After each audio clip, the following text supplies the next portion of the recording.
Hello dear loving student. तो आज मैं लेकर के आ गया थर्मोडायनेमिक्स के पीवाईक्यू क्वेश्चंस। और आज ये थर्मोडायनेमिक्स पीवाईक्यू का दूसरा वीडियो है। अब देखिए बेटा, आज हम लोग बेसिकली बात करने वाले हैं थर्मोडायनेमिक्स लॉ पे। देखिए क्वेश्चन है, at standard condition is the change in enthalpy of the following reaction is -109 H2 plus Br2 2HBr. Based on the above equation, find out which of the relation given below is correct. तो यहां पर देखिए question number 23। Question number 23 में bond energy जो है, आपको थोड़ा सा क्वेश्चन नंबर 23 बेटा मिसिंग है, इसको मैं थोड़ा सा करेक्ट करना चाह रहा हूं। देखिएगा क्वेश्चन में, देखिए ये थोड़ा सा आपका मिसप्रिंट हो गया है, इसको आप लोग ध्यान मत दीजिएगा बेटा। मैं इसको अलग से जो है यहां कर दे रहा हूं। देखिए ऑप्शंस गलत आ गए हैं इसमें। क्वेश्चन में है कि H2 plus Br2 change into HBr। इसके लिए जो डेल्टा H दिया है -109 है, और हमें क्वेश्चन में दिया हुआ है bond energy of H2Br2। Bond energy of H2 is 435 and bond energy of Br2 is 192, और हमसे पूछा जा रहा है बॉन्ड एनर्जी ऑफ HBr। तो देखिए ये एक्चुअली ऑप्शन यहां पे बेसिकली गलत दे दिया था, और ये डाटा हमें नहीं दिया था। हमने आपको बताया था जब किसी भी रिएक्शन के अंदर बॉन्ड एनर्जी दी हो, बॉन्ड एनर्जी दिया हो रिएक्टेंट एंड प्रोडक्ट का, तो हम लोग करते हैं रिएक्टेंट माइनस प्रोडक्ट। अब आप सोच रहे होंगे कहां पे प्रोडक्ट माइनस रिएक्टेंट किया जाएगा और कहां पे रिएक्टेंट माइनस प्रोडक्ट किया जाएगा।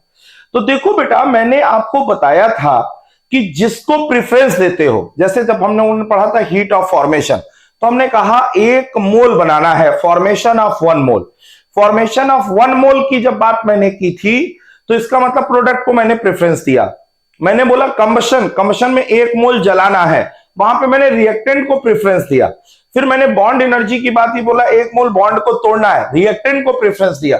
तो यहां पर जो हमारा फॉर्मूला होगा, delta H equal to bond energy of reactant minus bond energy of product. ठीक है ना। उस हिसाब से रिएक्टेंट की एनर्जी देखो, तो ये है H2 की बॉन्ड एनर्जी प्लस Br2 की बॉन्ड एनर्जी -2 इंटू HBr की बॉन्ड एनर्जी। ये वैल्यू दिया हुआ है हमें, ठीक है। 435 है, ये 192 है, -2x ले लीजिए, और ये वैल्यू -109 है, और यहां से x की वैल्यू निकालेंगे 368 आ जाएगा। ये ऑप्शन गलत है बेटा, मिसप्रिंट हो गया है, ये 368 इसका आंसर आ जाएगा। हमें इसकी बॉन्ड एनर्जी दी है, इसकी बॉन्ड एनर्जी दी है, और इसकी बॉन्ड एनर्जी क्या है, HBr की पूछी जा रही है। चलिए अगले क्वेश्चन में आते हैं। क्वेश्चन है द बॉन्ड डिसोसिएशन एनर्जी। ये भी देखिए बेटा, बॉन्ड डिसोसिएशन, बॉन्ड एनर्जी पे क्वेश्चन ज्यादा पूछता है। तो हमें दिया हुआ है bond energy of X2, bond energy of Y2 and bond energy of XY। इसका रेशियो हमें दिया हुआ है 1:0.5:1। मान लीजिए ये X है, ये X/2 है, और ये क्या है, X है। इसको मैंने रेशियो को ऐसे लिख लिया, और हीट ऑफ फॉर्मेशन XY का जो डेल्टा H फॉर्मेशन है वो दिया हुआ है -200। एक काम करते हैं, मुझे पहले इसका फॉर्मेशन की रिएक्शन लिखने दीजिए। XY 1 मोल बनाना है, वो भी इसके स्टेबल एलिमेंट से। मैंने यहां पे रिएक्शन बैलेंस कर दिया। अब यहां पर जो डेल्टा H की वैल्यू थी वो -200 है। हम लिखेंगे डेल्टा H, सबकी बॉन्ड एनर्जी दी है, तो bond energy of reactant minus bond energy of product. अब देखिए इसकी जो बॉन्ड एनर्जी होगी, बॉन्ड एनर्जी X2 की बॉन्ड एनर्जी X दी है, तो X और ये इंटू 1/2। अब यहां पर बॉन्ड एनर्जी ऑफ Y2 की X/2 है बॉन्ड एनर्जी, इंटू 1/2। ये हो गया रिएक्टेंट का, और ये हो गया बॉन्ड एनर्जी प्रोडक्ट का, और ये वैल्यू हमें दिया हुआ -200। यहां से x की वैल्यू निकाल लीजिएगा, x की वैल्यू निकालने पर आपको मिल जाएगा आंसर, आंसर डी। ठीक है ना, यहां पे x की वैल्यू मिल जाएगी। कह रहा है कंसीडर, देखिए बेटा ये क्लैसियस क्लैप्रियन इक्वेशन है, क्लैसियस क्लैप्रियन इक्वेशन है, डी एल एन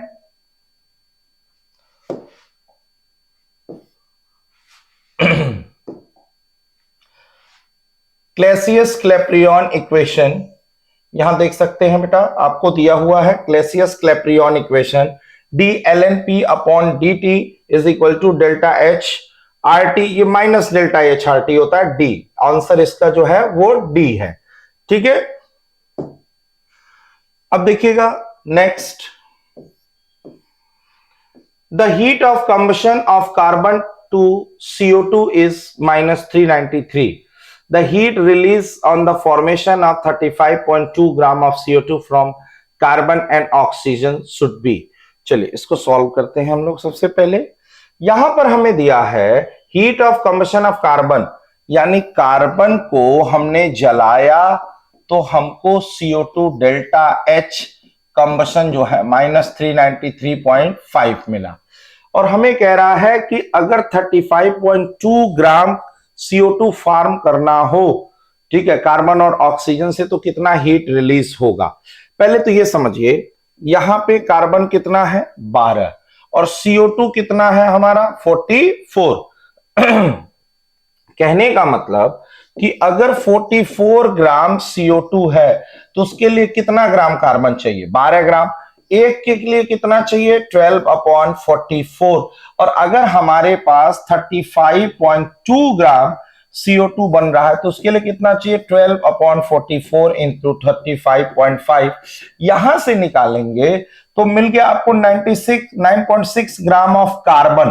पहले आप कार्बन निकाल लीजिए कितना कार्बन चाहिए, और जब इतने वेट कार्बन के मिल गए तो इससे आप निकाल लीजिए मोल, 9.6/12 ये आपको मिल गया मोल, और मोल निकालेंगे तो ये आ जाएगा 0.8 मोल। अब सीधे एक मोल में एनर्जी जो है हमारी रिलीज जो हो रही है वो -393.5 है, तो 0.8 मोल में एनर्जी कितनी रिलीज होगी, यहां से आप इसको क्या कर सकते हैं देख सकते हैं।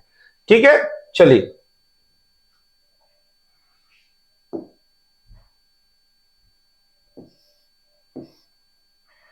कुछ जरा टेक्निकल कुछ दिक्कत है बेटा,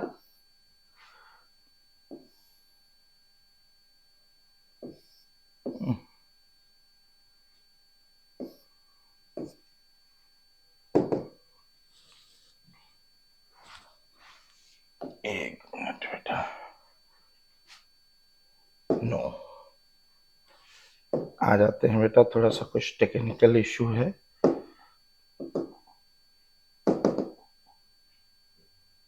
हाँ देखिए बेटा हम लोग फिर से अपने उसी क्वेश्चन पे आ गए। तो देखिए सबसे पहले हमने आपको क्या बताया 35.2 ग्राम CO2 के लिए कितने मोल कार्बन चाहिए, वो कार्बन निकाल लीजिए, फिर एक मोल कार्बन के लिए जो एनर्जी रिलीज होती है -393 है, तो उतने मोल के लिए कितना होगा सीधे आ जाएगा। अगला क्वेश्चन है when 5 litre of gaseous mixture, 5 litre of gas mixture जिसमें मीथेन भी है प्रोपेन भी है, ठीक है ना, और कंबशन कर रहे हैं हम लोग, 16 लीटर ऑक्सीजन की जरूरत पड़ रही है। तो एक काम देखिए, सबसे पहले अगर मान लीजिए CH4 है, 2A2 मिलके CO2 और बना रहे हैं 2H2O, ठीक है। एक इक्वेशन हमारा दूसरा ये है, C3H8 है, 5O2 है, मिलके बना रहा है 3CO2 प्लस 4H2O। अब पहली बात देखो बेटा, इसके एक मोल से इसका कितना मोल चाहिए 2, इसके एक मोल से इसका कितना चाहिए 5। हमारे पास जो मिक्सचर है 5 लीटर का, 5 लीटर में हमारा CH4 भी है और C3H8 भी है, तो अगर ये x लीटर है तो ये कितना हो जाएगा 5 - x। तो भैया अगर एक मोल, तो मान लो ये x लीटर है, एक तो कितना चाहिए 2, x तो ये कितना चाहिए 2x, अगर ये एक है तो ये कितना है 5, तो अगर ये मान लीजिए 5 - x हो तो 5 - x। अब टोटल कितना हो गया oxygen 2x 5 - x that is equal to total कितना हुआ 16 लीटर। और यहां से हम लोग निकाल देंगे x की वैल्यू। अब जब यहां से x की वैल्यू निकालोगे तो ये आ गया हमारा 3 लीटर। x की वैल्यू कितनी हो गई 3 लीटर। अब हमें निकालना है अमाउंट ऑफ हीट रिलीज। तो बेटा CH4 में जो हीट रिलीज हुआ है और हीट रिलीज ड्यूरिंग हमारे C3H8 में, अब हमको पता है इसका हमारा 3 लीटर है, ये कितना है 2 लीटर है। तो पहले इसके 2 लीटर में मोल कितने होंगे, तो 2 लीटर में मोल निकालना हो तो 2/22.4 और वो मल्टीप्लाई हो जाएगा उसकी एनर्जी से। यहां पर 3 लीटर में कितने हो जाएंगे, तो 3/22.4 ये मोल हो गया डिवाइड विथ उसकी एनर्जी से। और यहां से बेटा ये वैल्यू हमारी निकाल करके आ जाएगी 317। अच्छा क्वेश्चन था। मतलब सबसे पहले हमने किया क्या, दोनों का वॉल्यूम पता किया, वॉल्यूम पता करने के बाद उनका मोल पता किया। एक मोल में एनर्जी हमको पता है, तो जो मोल हमारे पास आए उतने में कितनी एनर्जी होगी, और दोनों की एनर्जी अलग अलग निकाल के क्या किया, जोड़ दिया। क्वेश्चन कह रहा है 3 केमिकल इक्वेशन गिवन। यहां पे 3 केमिकल इक्वेशन आपको दिए हैं। सी ग्रेफाइट O2 से CO2 बन रहा है, सी ग्रेफाइट से CO बन रहा है, CO से।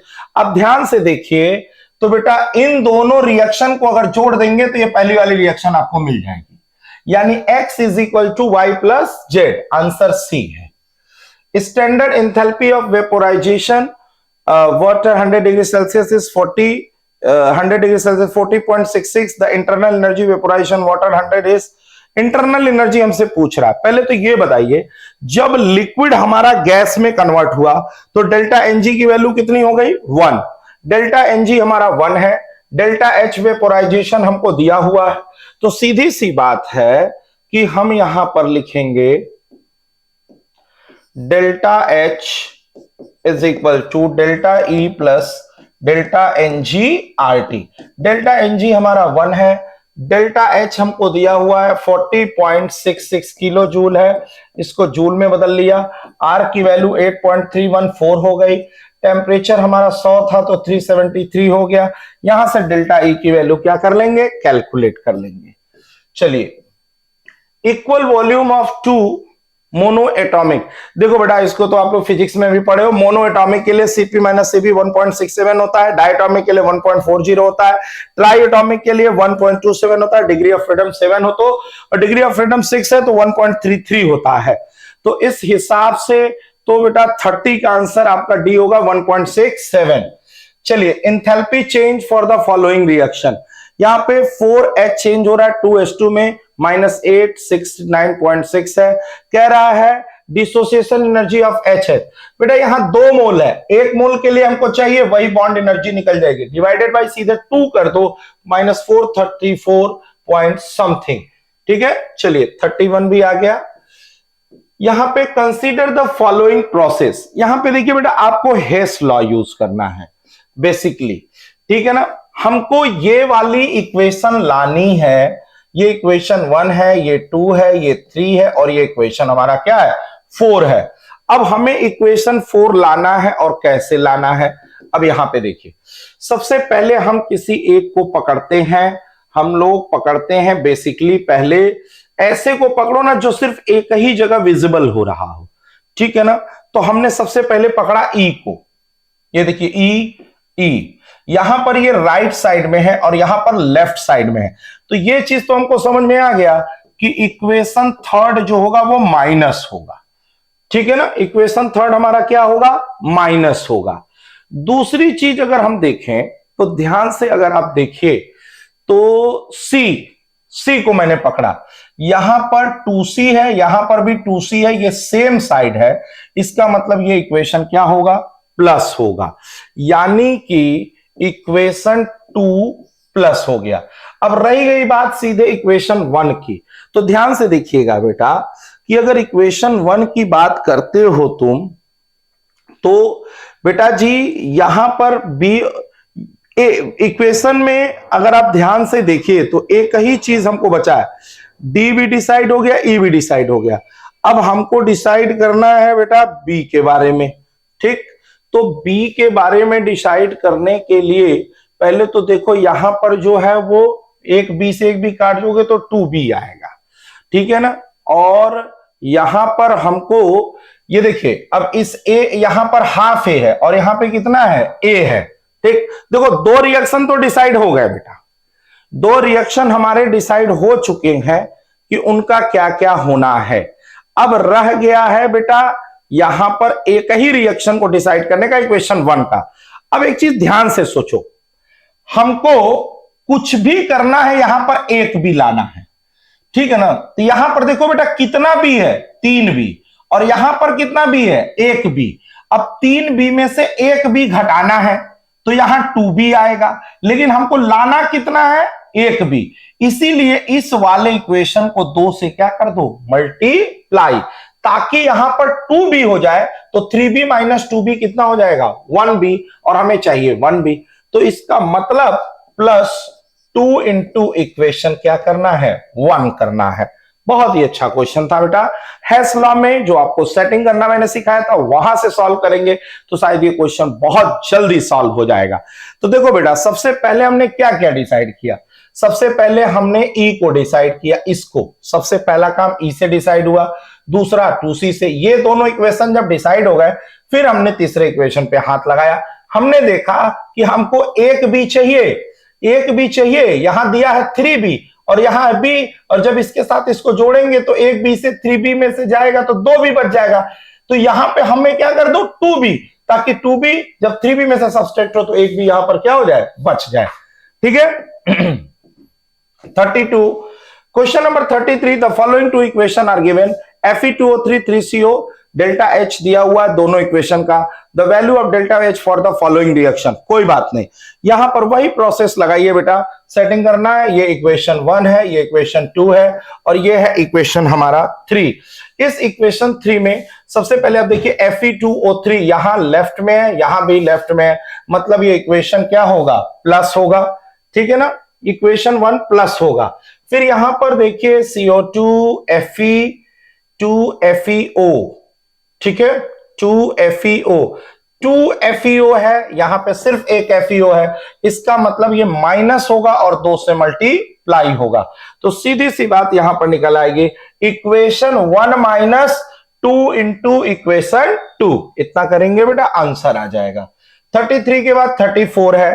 34 जो है बेटा आपके बॉन्ड एनर्जी पे बेस्ड है, ठीक है ना। तो बॉन्ड एनर्जी पे जब भी हम लोग बॉन्ड एनर्जी का क्वेश्चन करते हैं तो वहां पे कहते हैं अगर रिएक्टेंट और प्रोडक्ट की बॉन्ड एनर्जी दी है तो बेटा यहां पर देखो किसकी किसकी बॉन्ड एनर्जी आएगी, ये बेटा सी है, सॉरी, तो 1 2 3 4 CH और एक जो है C डबल बॉन्ड C, तो ये तो पूरी रिएक्टेंट की बॉन्ड एनर्जी होगी, वैल्यू सारी दी हुई है, माइनस एक CC बॉन्ड है और 1 2 3 4 5 6 जो है CH बॉन्ड है।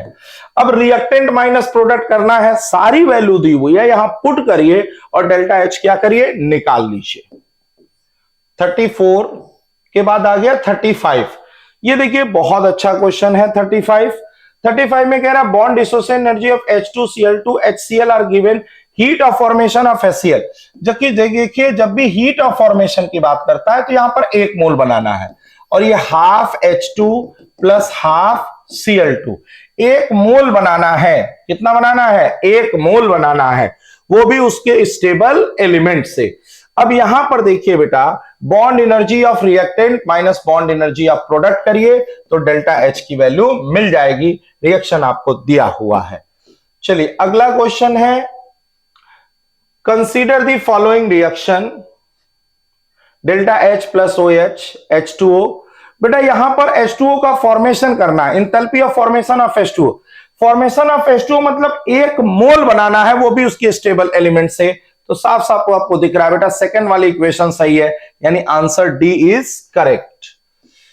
Given that bond energy of HCl दिया हुआ है, हीट ऑफ फॉर्मेशन HCl दिया हुआ है, बॉन्ड इंथैल्पी आपसे पूछा जा रहा है। बेटा इस क्वेश्चन में सबसे पहले तो आपको इसका रिएक्शन लिखना पड़ेगा, half H2 plus half Cl2 change into HCl। इसके लिए डेल्टा H जो होगा वो हीट ऑफ फॉर्मेशन होगा और वो हीट ऑफ फॉर्मेशन दिया -90। अब आप कुछ ना करेंगे, bond energy of reactant minus bond energy of product करेंगे, ये दोनों रिएक्टेंट में, ये प्रोडक्ट में, और यहां पर डेल्टा एच फॉर्मेशन आपको ऑलरेडी -90 दिया हुआ है। तो ठीक है ना, ये -90 हो गया, ये रिएक्टेंट का हो गया दोनों, और ये बॉन्ड एनर्जी ऑफ प्रोडक्ट का हुआ। यही वैल्यू क्या करेंगे, फाइंड कर लेंगे। ये क्वेश्चन बहुत इंपॉर्टेंट है बेटा, और बहुत बार पूछा जा चुका है। 37 के बाद आते हैं बेटा 38 पे। 38 देखिए आपके रेजोनेंस एनर्जी पे बेस्ड क्वेश्चन है, ठीक है ना। तो 38 वाला क्वेश्चन हम लोग देखते हैं। 38 आपके एनर्जी पे बेस्ड, रेजोनेंस एनर्जी पे बेस्ड क्वेश्चन है। और इस क्वेश्चन में देखिए रेजोनेंस एनर्जी होती क्या है, तो हम लोग कहते हैं बेटा extra energy required to stabilize. Resonance को स्टेबलाइज करने के लिए जो एक्स्ट्रा एनर्जी होती है उसी को हम लोग बोलते हैं कि resonance energy. The resonance energy provide the extra stability to the benzene molecule so it overcome for the hydrogenation to take place. सबसे पहले देखिए बेटा enthalpy of hydrogenation, enthalpy of hydrogenation cyclohexane का कितना है, ये है। अब देखिए बेंजीन का कितना है, तो बेंजीन का मैंने एक बॉन्ड के लिए बेटा इतना था, तो 3 बॉन्ड के लिए हमने यहां पे क्या किया, निकाल लिया, ठीक है ना। इंथैल्पी हमने यहां पर क्या कर लिया, कैलकुलेट इंथैल्पी ऑफ बेंजीन, तो बेटा 3 से मल्टीप्लाई करके हमने ये वैल्यू निकाल ली -358.5, ये आ गया। अब resonance energy of benzene, resonance energy हमें रेजोनेंस एनर्जी दिया -150.4, रेजोनेंस एनर्जी दे दिया है बेटा। अब यहां पर देखिए सिंपल सा फॉर्मूला हम लोग लगाएंगे, हम लोग कहेंगे actual value of enthalpy is equal to calculated enthalpy minus resonance energy। अब यहां पे देखिए हमारा कैलकुलेटेड कितना है, -358.5 -150.4, और ये वैल्यू आ जाएगी -208.1। तो यही निकल जाएगा आपका इंथैल्पी ऑफ हाइड्रोजनेशन। मतलब कहने का है ये कि एक चीज इसमें 2 बात ध्यान रखिएगा। सबसे पहली बात ये ना कि जैसे बेंजीन की एक्चुअल एनर्जी कितनी है और कैलकुलेट करके उसकी एनर्जी हमने जो निकाला, यही जो दोनों के एनर्जी का डिफरेंस होगा वही होता है बेटा रेजोनेंस एनर्जी। तो आंसर आ जाएगा -208.1। The absolute enthalpy of neutralization of the reaction MgO2HCl MgHCl2 + H2 will be. तो पहली बात कि देखिए यहां पर MgO जो है वो वीक बेस है, और वीक एसिड या वीक बेस या दोनों वीक बेस होते हैं, तो हमको जो स्ट्रॉन्ग एसिड स्ट्रॉन्ग बेस में जो एनर्जी मिलती है -57.1 मिलती है या 13.7 किलो कैलोरी मिलती है। तो जो वीक होता है ना उसको आयोनाइज करने में कुछ एनर्जी और खर्च हो जाती है, इसीलिए उनका न्यूट्रलाइजेशन जो होता है -57.1 से क्या होता है, कम होता है, ठीक है ना। तो आंसर सी इसका सही है। कोई भी अगर उसमें एक वीक हो गया तो उसको न्यूट्रलाइज करने में एनर्जी क्या हो जाएगी, कम हो जाएगी। यहां पे बॉन्ड एनर्जी H2Br2 HBr की दी है, डेल्टा H निकालना है, कुछ नहीं, bond energy of reactant minus bond energy of product, सीधा सा कॉन्सेप्ट है। यहां पे देखिए molar heat capacity of water at constant pressure, constant pressure का मतलब हमको दे दिया है Cp, ठीक है ना। When 1 kilojoule heat is supplied to 100 kilojoule water, what is the free expand. तो पहले बेटा तो देखिए नंबर ऑफ मोल्स निकाल लीजिए। Cp हमको पता है 100/18 किया, Q की वैल्यू हमें दे दिया है 1000 जूल, और डेल्टा T निकालना है, तो Q = NCP डेल्टा T, और यहां से सीधे डेल्टा T निकाल लेंगे 2.4 केल्विन। फॉर्मूला हमारा सिंपल है, Q = NCP डेल्टा T। For which one of the following equation delta H reaction equal to delta H formation, मतलब एक मोल बनाना है वो भी उसके स्टेबल एलिमेंट से। तो यहां पर देखिए बेटा एक मोल बनाना है वो भी उसके स्टेबल एलिमेंट से बनाना है। तो यहां देखिए 2CO2 है, CO कंपाउंड हो गया, N2O3 ये बेटा रिएक्शन बैलेंस नहीं है, यहां पर भी कंपाउंड हो गया, एक मोल है, ये इसके स्टेबल एलिमेंट है, तो आंसर डी जो है वो क्या है, सही है। यहां देखिए हीट ऑफ कंबशन CH2CH4 सबका कंबशन दिया हुआ है, और इसके लिए डेल्टा H निकालना है। तो ध्यान से सुनिएगा, किसी भी रिएक्शन में अगर रिएक्टेंट और प्रोडक्ट का हीट ऑफ कंबशन दिया है तो हम लोग कहते हैं heat of combustion of reactant minus heat of combustion of product. तो बेटा इस रिएक्शन के अंदर इसका कंबशन जोड़ दीजिए और इसके कंबशन में से घटा दीजिए, क्योंकि जब रिएक्टेंट और प्रोडक्ट का कंबशन होता है हम लोग करते हैं रिएक्टेंट माइनस प्रोडक्ट। ठीक है, यहां पे देखिए enthalpy of CH5 plus half O2 CH3OH is negative. If enthalpy of combustion of CH4 and CH3OH are X and Y, then which relation is correct? तो पहले देखो बेटा, हमने CH4 का कंबशन कराया तो एनर्जी -X है, CH3OH का कंबशन कराया तो -Y है। अब हमें पूछा जा रहा है इसकी which relation is correct, enthalpy CH4 plus half O2 CH3OH, यानी इस रिएक्शन के लिए। तो यहां पे देखिए इस इक्वेशन को लाने के लिए हमें करना क्या पड़ेगा, CH4 यानी पहले इक्वेशन को प्लस करना है, दूसरे इक्वेशन को माइनस। सीधे देखिए ये इक्वेशन नंबर आपका 1 हुआ, ये इक्वेशन 2 हुआ, ये 3 हुआ। Equation 3 is equal to equation 1 minus equation 2।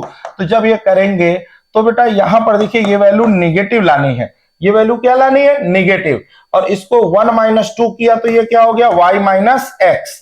तो यहां से पता चल गया x की वैल्यू हमारी y से क्या होगी, ज्यादा। बेटा यार निगेटिव आएगा कब आएगा, जब ये निगेटिव वाली वैल्यू क्या होगी, ज्यादा होगी। चलिए बेटा, तो अगला क्वेश्चन है what is the enthalpy change. यहां पर देखिएगा बेटा, what is the enthalpy change, हमसे यहां पर एंथैल्पी चेंज की बात कर रहा है, ठीक है ना। What is the enthalpy change 2H2O2 2H2O2 if heat of formation of H2O2 and H2O given। पहली बात सुनिए, अगर किसी भी रिएक्शन में रिएक्टेंट और प्रोडक्ट का हीट ऑफ फॉर्मेशन दिया है और हमसे पूछा जा रहा है डेल्टा एच, तो हम लोग करते हैं enthalpy of formation of product minus reactant. सीधे सीधे कुछ नहीं करना है, यहां पर प्रोडक्ट माइनस आपको रिएक्टेंट करना है। ये प्रोडक्ट हो गया और ये क्या हो गया, रिएक्टेंट। आप प्रोडक्ट माइनस रिएक्टेंट करिए, enthalpy of formation of H2O minus enthalpy of formation of H2O2, product minus reactant करिएगा, आपको डेल्टा एच मिल जाएगा। ठीक है, अगला क्वेश्चन है the value of heat of formation of SO2 SO3 दिया हुआ है, हीट ऑफ द फॉर्मेशन कुछ नहीं करना है बेटा, enthalpy of formation of product minus reactant, product minus क्या करना है, रिएक्टेंट। मैंने बताया ना डेल्टा एच निकालना है, हीट ऑफ फॉर्मेशन दिया product minus reactant. Given that C plus O2 delta H minus X है, 2CO2 डेल्टा एच Y है, the enthalpy of formation of carbon monoxide. तो बेटा कार्बन मोनोऑक्साइड का पहले लिख लो, carbon monoxide C plus half O2 change into CO, delta H निकालना है। ये देखिए ये इक्वेशन 3 है, ये 1 है, ये 2 है। तो सीधी सी बात है बेटा, अगर मुझे इक्वेशन 3 ले आना है तो इक्वेशन 1 हमारा क्या होगा, प्लस होगा, प्लस इक्वेशन 1 होगा। और यहां पे देखिए CO इधर है, ये CO इधर है, हम इसको 2 से क्या करेंगे, डिवाइड करेंगे। तो पहली बात है इक्वेशन 2 को माइनस करना है और 2 से क्या करना है, डिवाइड करना है। ठीक है ना, तो सीधी सी बात है y माइनस 2 माइनस एक्स, जब इसको सॉल्व करेंगे तो y माइनस क्या आ जाएगा, 2x आ जाएगा। क्यों, क्योंकि भैया ये हो जाएगा माइनस एक्स और इसको माइनस y बाई 2 करोगे तो ये mainly minus minus y by 2 होगा ना, क्योंकि माइनस कर रहे हैं। तो यहां से आ जाएगा ये y by 2 minus x, solve करोगे तो y माइनस 2x बाई 2 आ जाएगा, y माइनस 2x बाई 2। अच्छा क्वेश्चन है बेटा 47 हो गया। हाइड्रोजन आयोनाइजेशन एनर्जी इतना है, फॉर क्लोरीन का इतना है, hydrogen form H plus but chlorine does not form Cl plus. तो बेटा Cl plus has lower hydration energy enthalpy, hydration enthalpy इनका क्या है, कम है। Hydration enthalpy of Cl is very less than hydrogen ion, it does not form Cl plus. ठीक है, 48 के बाद है enthalpy of formation of C2H4CO2, सबका इंथैल्पी ऑफ फॉर्मेशन दिया हुआ है और इंथैल्पी ऑफ कंबशन आपसे C2H4 के लिए पूछा जा रहा है। तो कुछ ना करिए, C2H4 3O2 2CO2 2H2 ये इक्वेशन पकड़िए आप तो मेन कंबशन की रिएक्शन लिखो, यानी C2H4 plus 3O2 change into 2CO2 plus 2H2O और सबका हीट ऑफ फॉर्मेशन दिया है। इसलिए डेल्टा एच निकालने के लिए heat of formation of product minus heat of formation of reactant करिएगा, क्योंकि जब रिएक्टेंट और प्रोडक्ट का हीट ऑफ फॉर्मेशन दिया हो तो हम लोग करते हैं बेटा प्रोडक्ट माइनस रिएक्टेंट, और जब भी हमारा जो है बॉन्ड एनर्जी दी होती है तो reactant minus product, combustion reactant product का दिया हो तो वहां पे रिएक्टेंट माइनस प्रोडक्ट होता है। अब यहां पर देखिए क्वेश्चन है बेटा, equal volume of molar HCl and sulphuric acid neutralized by dilute HCl x kilojoule y kilo heat liberate respectively. पहली बात तो ये देखिए HCl के लिए एक हाइड्रोजन चाहिए और H2SO4 के लिए कितना चाहिए? 2। तो अगर हमारा H2SO4 न्यूट्रलाइज हो रहा है तो यहां पे Y निकल रहा है और HCl न्यूट्रलाइज हो रहा है तो X निकल रहा है। तो ये जो Y विल बी, ये जो Y है यहां पर जो एनर्जी होगी, यहां पर कितना है? 2 हाइड्रोजन। ये H2SO4 के केस में कितना है? 2 हाइड्रोजन, और यहां पे कितना है? 1। तो जाहिर सी बात है ये जो एनर्जी होगी इसकी कितनी गुनी होगी? 2 गुनी होगी, क्योंकि H2SO4 में 2 हाइड्रोजन है और यहां पर 1 है। Y is the 2 time of X, यानी X is equal to Y by 2। ठीक है बेटा, तो ये 50 क्वेश्चन हो गए। अब इसके बाद आगे हम लोग ये जो मेनली जो क्वेश्चन बेस्ड था ये एनर्जेटिक्स के पोर्शन पे बेस्ड था, जिसमें हम लोगों ने हेस लॉ पे बेस्ड न्यूमेरिकल ज्यादा देखा है, जिसमें रिएक्शन सेट करना था। जो मेन 3 फॉर्मूले मैंने बताए हैं, product minus reactant, reactant minus product कब करना, उस पे बेस्ड क्वेश्चन था। अब अगला जो क्वेश्चन हम लोग डिस्कस करने वाले हैं बेटा वो है एंट्रोपी पे बेस्ड क्वेश्चन और गिब्स फ्री एनर्जी पे बेस्ड क्वेश्चंस। ठीक है बेटा, तो आगे जो क्वेश्चन है बेटा वो इस पे बेस्ड होंगे।